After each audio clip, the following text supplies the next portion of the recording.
اس معرکے کو، واقعے کو، واقعے کربلا کو تاریخ کا ایک ورق سمجھ کر پڑھ لیا اور گزر گئے. نہیں، ایسا نہیں ہے. یہ ایک اسوہ ہے، یہ ایک سیرت ہے، اور یہ اسوہ اور سیرت قرآن اور حدیث سے ماخوذ ہے. اس اسوہ اور سیرت کا مطلب یہ ہے کہ جہاں جہاں یزیدیت سر اٹھائے وہاں وہاں حسین کے پیروکاروں کو پوری طاقت کے ساتھ کھڑا ہونا چاہیے.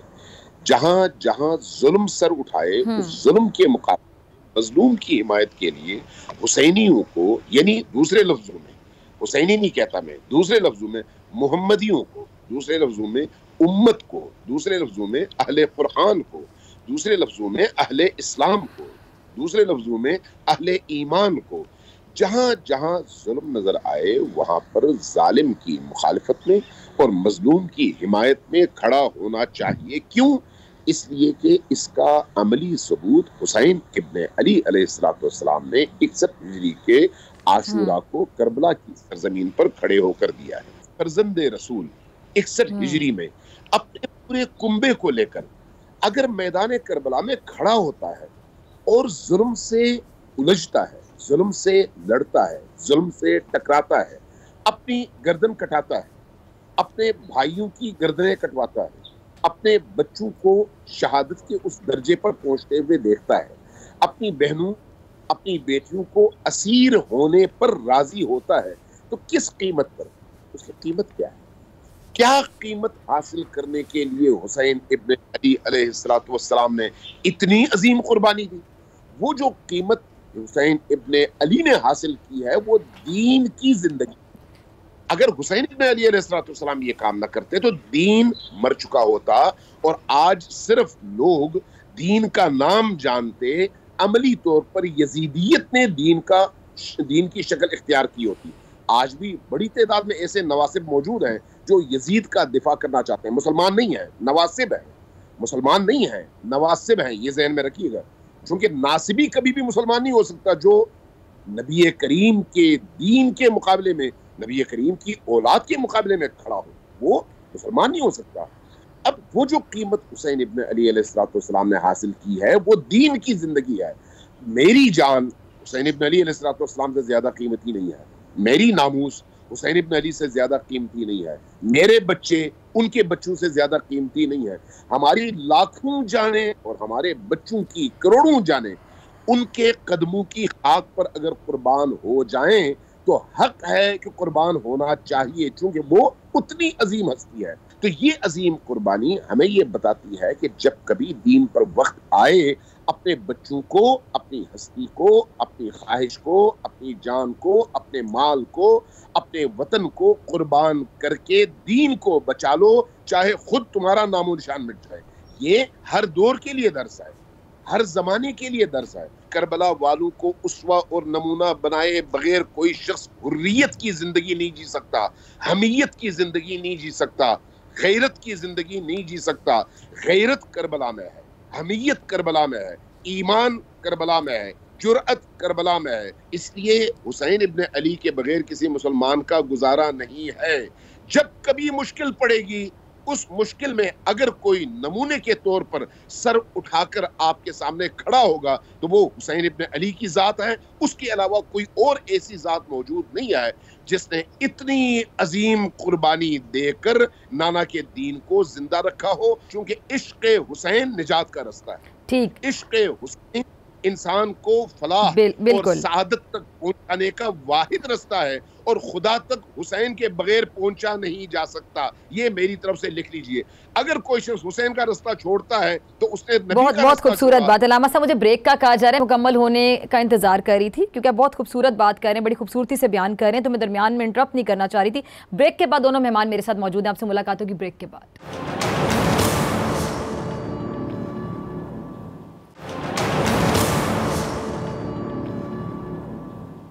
ویلکم بیک ناظرین. علامہ امین شہیدی صاحب اور مفتی حنیف قریشی صاحب میرے ساتھ موجود ہیں. مفتی صاحب آپ کی طرف آنا چاہوں گی. 1400 سال پہلے اہل بیت نے کربلا میں جو قربانی پیش کی، لازوال قربانی، اور یہ قربانی دین کی سربلندی کے لیے تھی، اتحاد امت کے لیے بھی تھی، لیکن پھر کیا وجہ ہوئی مفتی صاحب کہ یہ امت ایک نہیں ہو سکی؟